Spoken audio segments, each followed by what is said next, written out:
여러분, 하나님이 살아계심을 믿으시면 아멘 합시다. 하나님의 말씀도 살아계신 하나님의 말씀을 믿으시면 아멘 합시다. 오늘 89절에서 96절 말씀은 히브리어 알파벳 12번째 철자인 라멕을 초성으로 시작을 합니다. 오늘 본문에서 우리에게 강조하고 있는 내용은 하나님의 말씀은 영원 불변한 말씀이다, 이걸 강조하고 있어요. 그래서 옛날이나 오늘이나 앞으로나 영원 불변한 성경인가라는 것을 강조하고 있습니다. 히브리서 13장 8절에 보면 하나님은 어제나 오늘이나 영원토록 동일하신 분이다 그랬어요.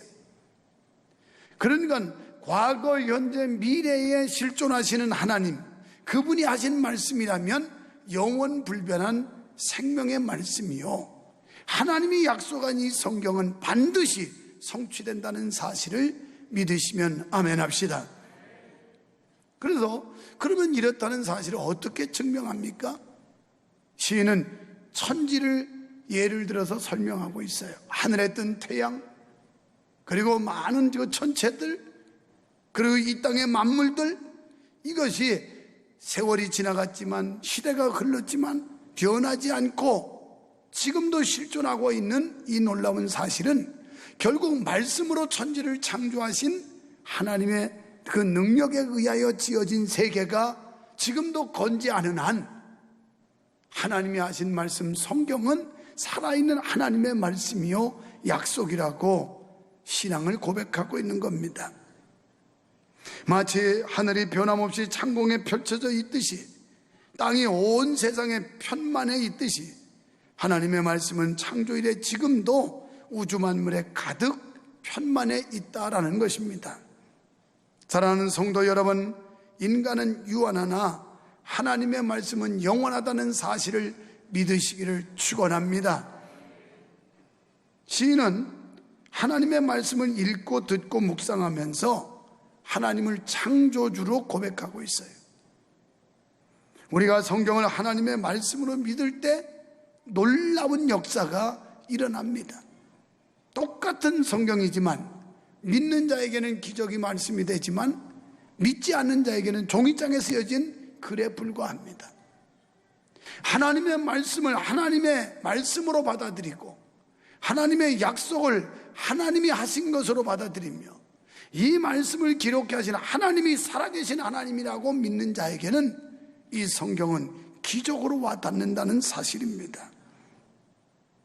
하늘에나 하늘의 법칙이 있어 그대로 운행되며 말씀에도 하나님의 진리의 법칙이 있습니다. 본문에서 모두가 하나님의 섭리대로 운행된다고 말씀하고 있어요. 이 세상 모든 만사는 하나님의 섭리 가운데 하나님의 뜻, 하나님의 계획, 하나님의 운행 속에서 움직여진다는 거예요. 예수 믿는 사람들 입에서는 재수 따위를 말하는 건 불신앙입니다. 운이 좋았다, 운이 나빴다, 재수가 나빴다, 재수가 좋았다, 이건 불신자들의 입에서 나오는 얘기예요. 우리는 모든 만사 하나하나가 우연의 일치가 있을 수 없고 하나님이 섭리하시고 하나님이 간섭하신다고 하는 사실을 받아들여야 된다는 거예요. 그래서 고난이 와도 하나님은 이 고난을 통해서 나에게 어떤 교훈을 주시는가, 환난과 시련과 아픔과 역경 속에 하나님이 나에게 가르침을 무엇을 주시기를 원하시는가를 찾는 게 그리스도인들의 마땅한 도리라는 거예요. 잘 돼도 안 돼도, 잘 되는 건 하나님의 영광 위에서 더 멋있게 쓰임받으라고 잘 될 거고, 안 되는 건 우리가 뭔가 깨우치고 하나님 앞에 바로 서라고 안 될 거고, 이러나 저러나 하나님의 은혜가 있고 하나님의 뜻이 있다는 거예요. 그래서 우리는 그걸 찾으려고 애써야 됩니다.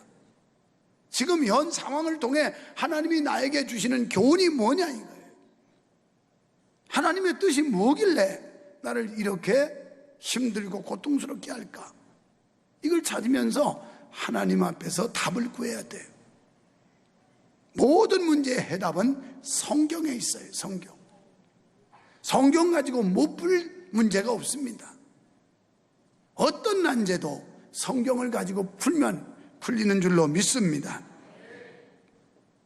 본문에서 모두가 하나님의 섭리대로 운행된다고 말씀하는데 그렇습니다. 하나님의 말씀은 영원 불변하신 줄 믿습니다. 91절에서 말씀대로 저 광활한 우주는 모두 하나님께서 만드신 피조물입니다. 그것들은 정한 자리가 있어요. 천체들이 전부 태양, 달, 지구 하나님이 정해놓으신 자리에서 지금 움직이지 않고 있어요. 이탈하지 않고 있어요. 자전과 공전을 하면서 지금 각각 자기에게 정해진 자리에서 자리를 지키고 있다는 말입니다. 그리고 할당된 장소를 채우고 있습니다. 낮과 밤 계절의 고정성은 하나님의 전능성, 영원성을 입증하고 있습니다. 이런 하나님의 전능성과 영원성은 우리에게 약속하신 것도 반드시 이루어진다라는 증명이에요. 결국 영원하신 하나님께서 창조하신 그 천체, 자연 만물이 지금도 보존되고 있는 것은 결국 하나님이 약속하신 것은 반드시 이루시고야 만다는 증명을 해주고 있는 겁니다. 이런 하나님의 전능성, 예레미야 33장 20절로 22절에 천지가 변하지 않고 있듯이 내 종 다윗과 세운 언약을 어찌 지키지 않을 수 있겠느냐. 내 자녀들을 반드시 복주리라. 오늘 여러분, 하나님은 우리에게 약속하시기를 내 자녀들에게 반드시 복주신대요. 오늘 여기 나오신 분들 반드시 복 받기를 축원합니다. 아이고 목사님 뭐 받은 복도 많은데 그렇게 욕심을 부려요. 무슨 여러분 그런 거 가지고 뭐 기복적이니 어쩌니 헛소리 하는데 나는요 남이 부러워할 만큼 복 받았지만 은혜 받았지만 더 받고 싶어요. 더 많이 얼만큼 이만큼 하늘 땅땅만큼. 애들한테 너 얼만큼 가지고 싶냐? 하늘 땅땅만큼. 나도 하늘 땅땅만큼 받고 싶어요. 왜? 하나님 영광 위에 살고 싶다 이 말이에요. 더 많은 일, 더 큰 일 감당하고 싶어서 욕심 부리는 건 하나도 잘못된 게 없어요. 근데 하나님께서는 내 자손들을 반드시 복주겠대요. 우리 믿는 하나님의 백성들 하나님께서 반드시 복준답니다. 복 받으시기를 축원합니다. 옆에 사람 보고 복 받읍시다. 복 받으세요. 예. 자꾸 복을 빌어줘요. 축복을 싫어할 사람이 누가 있겠어요? 또 91절에 보니까 만물이 종이 된 까닭이니이다. 이 말씀은 모든 것들을 하나님께서 만드셨으니 모두가 하나님께서 부리시는 종이라는 뜻입니다. 그러니까 오늘날 이 우주의 모든 질서뿐이 아니라 인간들도 하나님의 다스림을 받아야 된다는 거예요. 인간도 하나님의 종으로서 하나님의 다스림을 받아 마땅하다는 겁니다. 또 92절에서 주의 법이 나의 즐거움이 되지 아니하였다면 내가 내 고난 중에 멸망하였으리라. 그가 얼마나 하나님의 말씀을 사모했고 주의 법을 즐거워했던지. 그렇지, 주의 법을 붙잡지 않았으면 자기는 고난 중에 살아남지 못했다는 거예요. 그냥 멸망했을 거예요. 그런데 고난 중에도 하나님의 말씀 주의 법을 붙들었더니 살았다라는 거예요. 이 말씀은 모든 것들을 하나님께서 만드셨으니 모든 것이 하나님의 은혜인데 하나님의 말씀의 보호가 없었다면 자신은 죽었을 거라는 거예요. 그렇습니다. 우리가 주님의 은혜 안에 있으면 언제나 하나님의 보호가 따르는 줄로 믿습니다. 우리가 주님의 말씀을 자유롭게 듣게 보고된 것이 큰 복이에요. 시편 1편에 보면 복 있는 사람은 주야로 그 말씀을 듣고 보는 사람, 묵상하는 사람, 이 사람이 복 있는 사람이라는 거예요. 여러분, 우리가 자유롭게 하나님의 말씀을 접할 수 있다는 거, 언제나 필요하면 말씀을 읽을 수 있다는 거, 이게 보통 복이 아니에요. 믿습니까? 여러분, 젊은 여인들이 만나서 대화를 하는 건 즐거운 일입니다. 이처럼 성도가 하나님의 말씀을 읽고 듣고 상고하면서 실천하는 것은 큰 즐거움이에요. 우리는 은혜 있는 사람은 이 하나님의 말씀을 실천하는 걸 행복으로 알아요. 행복으로, 즐거움으로 알아요. 오늘 여기 와서 예배하는 것도 행복으로 알으니까 오지, 이걸 고통으로 아는 사람 같으면 오지도 않아요. 그러는 중에 조금 더 열심히 있으면 좋겠어요. 기왕에 오는 거 20분만 당겨오면 예배 전에 올 텐데 조상 때부터 DNA가, 지각 DNA가 있어가지고 미리 오면 불안해. 그 다음에 시간 전에 교회당에, 예배당에 들어오면 기분이 나빠. 그 조상은 이상한 조상이에요. 그래서 올 거 다 오면서도 꼭 20분 늦게 와야 돼. 그래야 직성이 풀리고 기분이 좋아. 옆에 사람 생김새 좀 봐봐요. 어떻게 20분 늦게 오게 생겼나, 일찍 오게 생겼나. 그런데요, 우리가 주님 사랑하면 이 주일 지키고 예배하고 하는 게 즐거워요. 즐거워. 연애들 해보셨잖아요. 연애하면 얼마나 보고 싶고. 어제도 우리 청년이 보니까 자기 애인 만나느라고 내가 늦게 들어오는데, 이 버스 주차장에서 둘이 이제 만난 거야. 어째 이 시간에 여기서 만나고 있는가 그랬더니 여기가 제일 만나기가 좋은 장소라서 만난대. 그래서 어째 이렇게 늦게 만났나 그러니까, 이거 자기 여자친구네 집안에 또 모임이 있어서 그거 끝나고 올 때 기다리느라고. 그래도 다행이야, 교회에서 만나니까. 교회에서 그게 만나고 있는. 이 연인 사이에는 자꾸 보고 싶은 거야. 보고 싶어. 오늘 하나님과 연애하면 하나님이 보고 싶은 거예요. 예수님하고 연애하면 그냥 자꾸 주님을 만나고 싶은 거야. 그래서 교회 오는데 시간 전에 가려고, 늦지 않으려고. 여러분, 예수 믿는데 애인보다도 못하게 생각해도 되겠어요? 연인 사이에 연애를 할 때도 시간 늦으면 미안해가지고 I'm sorry 막 이러면서 미안해 이러잖아요. 그런데 주님 앞에는 늦게 와도 하나도 안 미안해. 일찍 오는 게 미안해.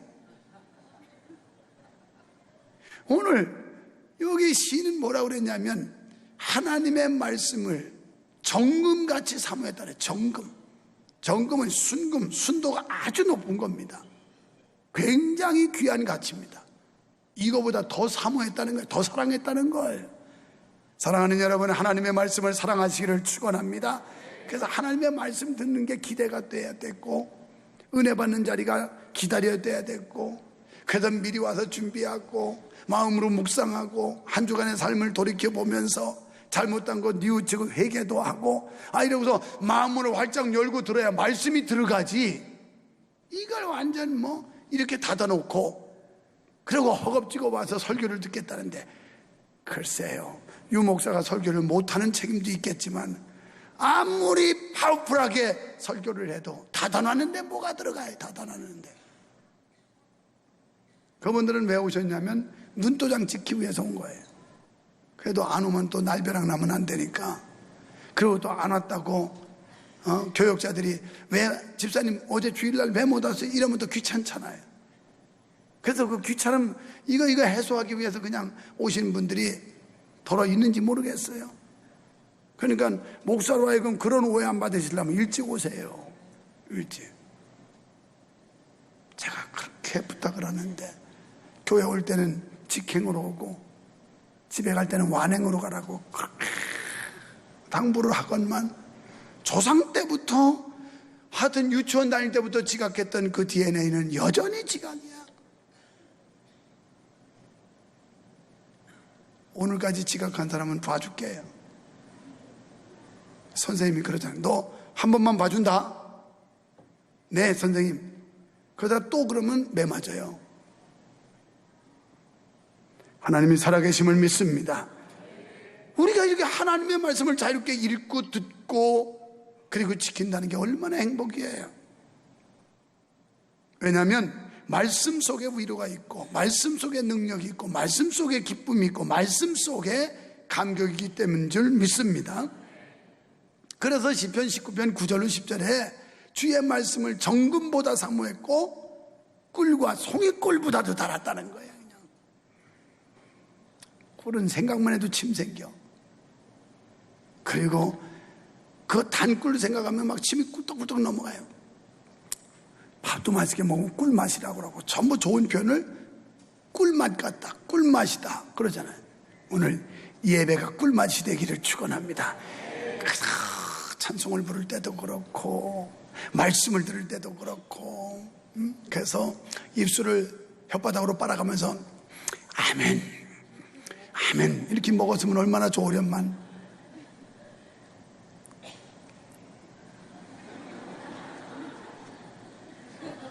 몇 시에 끝날 거지?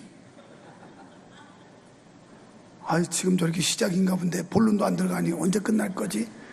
이러고 있으면 무슨 은혜가 되겠어요?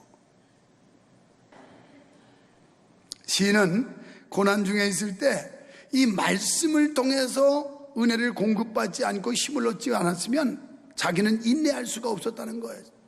참고 견디지 못했다는 거예요. 여러분, 우리 인생 살아가는데 너무 어려움이 많아요. 환난도 많습니다. 고통도 많습니다. 시련도 많습니다. 이때 시인이 고백하는 것처럼 하나님의 말씀에서 힘을 얻지 않았으면 자기는 못 견뎠다는 거예요. 오늘 이렇게 우수사리한 문제가 많은 세상에 사시는 여러분, 하나님의 말씀에 힘을 얻고 돌아가시기를 축원합니다. 말씀의 힘을, 그래서 주일날 이렇게 한 번씩 모이는 게 힘을 얻으려고, 그래서 소성함을 가지고 새로운 용기를 가지고 나가는 거예요. 이와 같이 하나님의 말씀은 생명수와 같아요. 목이 말라가지고 바짝 말라도 막 목이 어쩔 줄 몰라 하는 사람이 시원한 냉수를 한 잔 마시면 몸이 힘이 쫙 생기는 것처럼, 요새같이 날은 30여 도씩 막 올라가고, 그리고 비는 안 와가지고 나무들이 다 식물들도 이렇게 늘어졌어요. 거기다가 비만 오면 나뭇잎들이 막 춤을 추면서 좋아가지고 어쩔 줄 몰라 힘을 생기는 거예요. 오늘 이렇게 영육에 시들었던 우리가 하나님의 말씀을 통해서 힘을 얻게 되기를 축원합니다. 이 생명수와 같은 말씀이라는 거예요. 시인은 그 고백을 하고 있어요. 성도 여러분, 우리는 항상 하나님의 도우심이 필요하고 하나님은 항상 우리를 도와주십니다. 그러니 세상에서 안식 평화를 찾지 마시고 하나님의 진리 안에서 평화를 찾으시기를 축원합니다. 자꾸 세상 돌아다니면서 엔조이 해가지고 평화를 찾으려고 하는데 거긴 평화가 없어요. 사람 보고 세상 봐도 만족감이 없어요.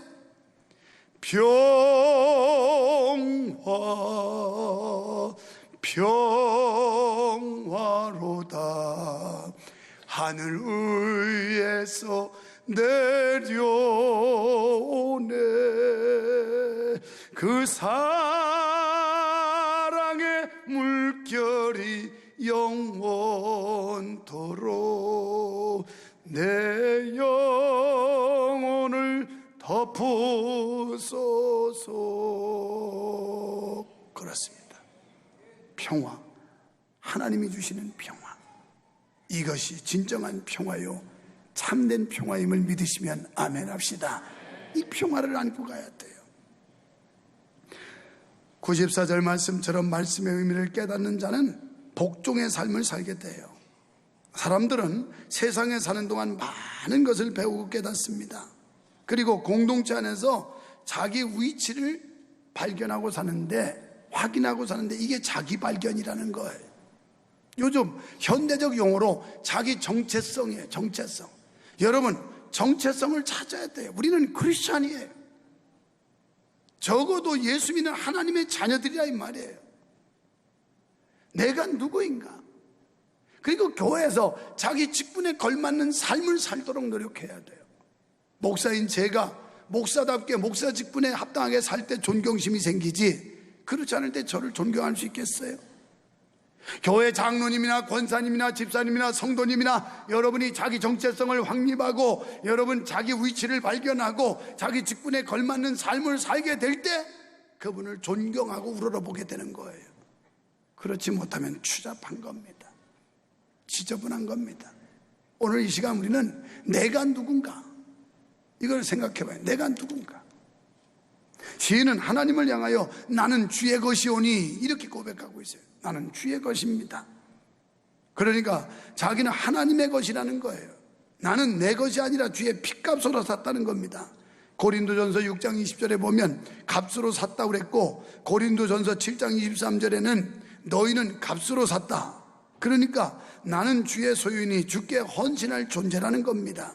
내가 주의 것이니 나를 구원하소서, 나를 지켜주시고 보살펴달라는 호소를 하고 있어요. 이런 고백을 할 수 있는 건 95절에 주의 말씀이 나의 방패요 요새가 되신다는 말씀입니다.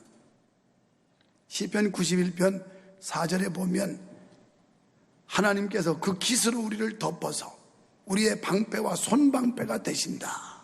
하나님이 날개로 우리를 품어주시고 우리를 방패와 손방패가 되셔 지켜주신다는 거예요. 하나님은 성도를 붙드시고 보호하고 계시지만 악한 자들은 늘 해하려고 기회를 엿보고 있습니다.